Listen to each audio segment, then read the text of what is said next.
Fred Matiang'i is now the deputy party leader of Jubilee. And from all indication, Fred Matiang'i is going to be the party leader of Jubilee.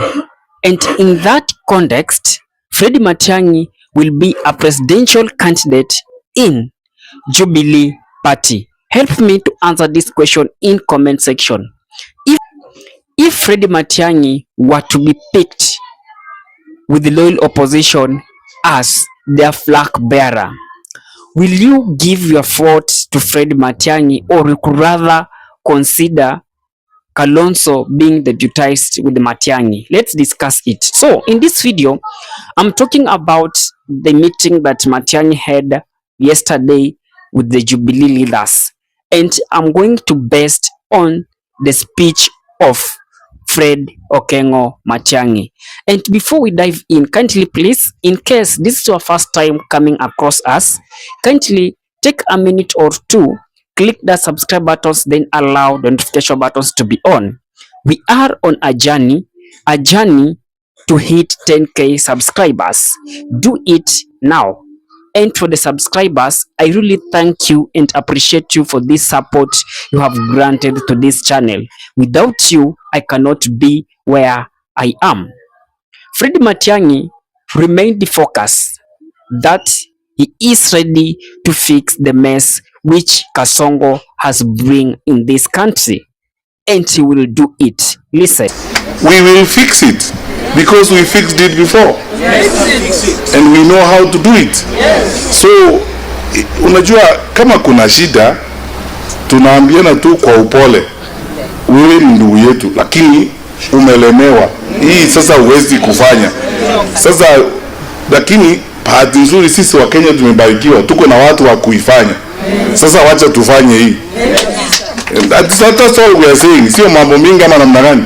Fred Matiang'i again alishika Ruto shingo that there is no way that the main government institute are not functioning, and the government institute here that Matiang'i was referring to is the education and the health sector. It is not working, but the only person who is grabbing that this sector is working is one man, the president. Yet I'm very sure that president even medication yake apate hapa in this country, but now he will say how SHA is working, how the new modeling fund of university is working.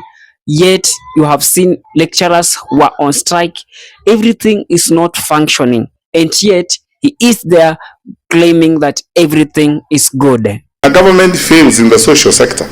The social sectors are education and health. When a government fails spectacularly like this one has failed, honestly speaking, your claim to management of the country is hollow. I mean, what are you saying?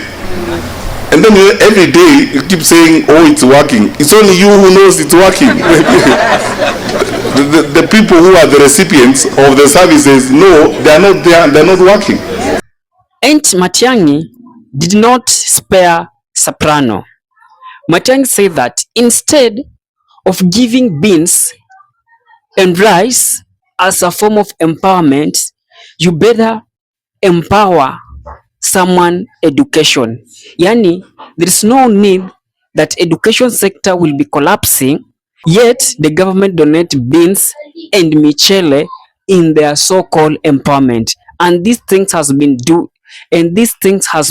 in progress, being managed by Kindiki. So it's high time that we focus on education, so that at least mtoto akipata masomo, that is the best empowerment ever in life. There is no empowerment that you can ever give a population than access to education. Access to education is the strongest and most powerful empowerment you can do to a population. Sasa mzee wende kupea watu shilingi 200 na maharawe, their children are not going to school, they will not afford going to school in January. What are we actually doing? And you know, all these things we are experiencing are as a result of the chaotic public policy infrastructure of government. Na tukiongea hayo, that is why I want to talk about it gently, nicely, in a matter of fact manner, because it's common sense. does not require you to have a PhD from Harvard. It's a straightforward matter. He proceeded that it is very unthinkable that an MCA seat, let me say that those people who are doing their campaign for the by-election that has been occasioned in this country, and he take a case in Nyamira where you will find that a ward someone may spend almost squarely 200 million to campaign for that seat. For the remaining time in office, it's better just to give 3.5 million na ujamaa afanye kazi bure, rather than now let's take for example now the by-election of ward is somewhere in Nyamira. ODM troops will hire a chopper right from Wilson Airport to Nyamira. That's squarely to 3.5 million spent. Fika kule watu wapange laini 200 ama 100. That's a lot of money. We better consolidate all this amount of money. Kama zifike 200k, go to that ward, tengeneza shule, then at least try to reduce the burden of the parents. Listen to Matiangi. It's shameful. We are debating about junior secondary school teachers. 20,000 of them, instead of confirming them. And now go to the second part of taking another group of intern teachers. Sasa ni kusema we don't have money to pay them, so we cannot confirm them. But we have money to hire 50 school buses to take people to the president's meeting in Ukambani. And then from there we tell people to queue. We give them money, 1,000 shillings each. You know, haya ni mambo ambayo unaona wewe mwenyewe, as President Kibaki would ask. Wewe mwenyewe unaona na unataka waambiwe. You can see what is happening. I've been pointing out to people in by-elections. In Nyamira, where I come from, there are by-elections. You know, some of these things, my brothers and sisters, are just a matter of common sense. It's not even politics, it's just common sense. The salary of an MCA, let us round it off to about 150,000 a month. If you are going to, because after this by-election, that MCA who so elected will serve for about 22 months, because it's 1 year and about 10 months. That comes with a salary of 3.3 million shillings in total. That's what they will make. Now, a ward, the way we know it, is a group of villages. In other circumstances, you can walk around a ward in 1 day. Just walking around 1 day. Ama namna gani? You can walk in some of these densely populated parts of our country like Kisii, even Kiambu here, you can walk around a county in a day. Then you take 3 choppers. To hire 1 chopper from Wilson here to that place is 1.1 million the whole day. 3 of them is 3.3 million. So honestly, if your brain is functioning, why don't you actually call that candidate and give him that 3.3 million and tell him have fun? Or tell him, here is the 3.3 million, you serve these people for free until election time. Sasa ukipiga hiyo hesabu uongeze hizo pesa plus the ones that are being used to bribe people plus everything in a ward. I was working down with some leaders looking at some ballpark figures on things that we are hearing and seeing. Some of those that you see the bribery going on. And you discover if you spend about 200 million in a small place like that, about 2 or 3 wards, if you give me that 200 million, I'll ask you for 20 secondary schools. And I'll put 10 million shillings each in each of those secondary schools. I will expand them spectacularly. And then lift the burden of the parents who are going to the schools. Yes. Lakini sasa, muende mpewe pesa. Every week, mchukue 3-4 million shillings munapewa, na ni pesa ya security na ile ingine. Munaenda ingine, munagawanya hapo katikati. Then you end up in the village to ask people to queue so that they get 200, they get 100 and so on and so forth. It's actually shocking.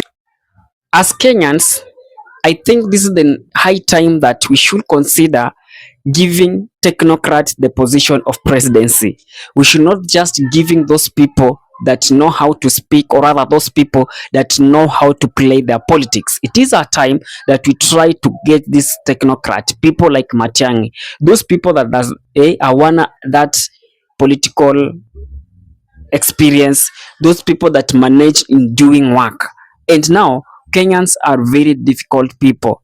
How to they normally love those people, those people who promise much and deliver nothing, people who promise them heaven and deliver hell. Those are the people that Kenyans will vote. But for once, let's try to make this change. At least moving forward, we bring sanity in electoral election in Kenya, so that the leader may know that I'm going to vie, and my manifesto, or rather the integrity that I have, it will make people to vote for me, not how I speak, or rather not how I will be cheating these people. Like there's someone in, there is someone this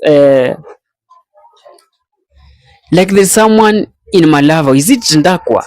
Ndakwa promised that when he get in the office, elected as member of parliament, he will ensure that all widows in that constituency, yeye ndio bwana yao. Sometimes you look at these things and I wonder, where are we heading, bana?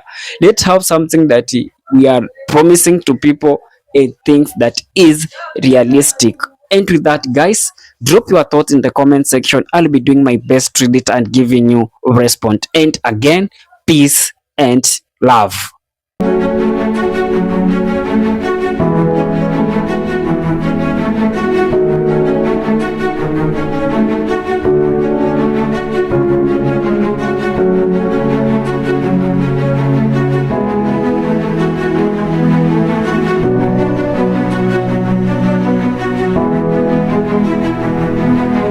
And with that, guys, thank you for choosing Kenya Political Brief as your primary news platform, more so on politics.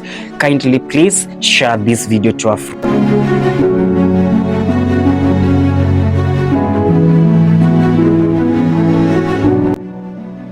If politics is your passion, this is the place you really wish to be. Kindly subscribe. Bye bye.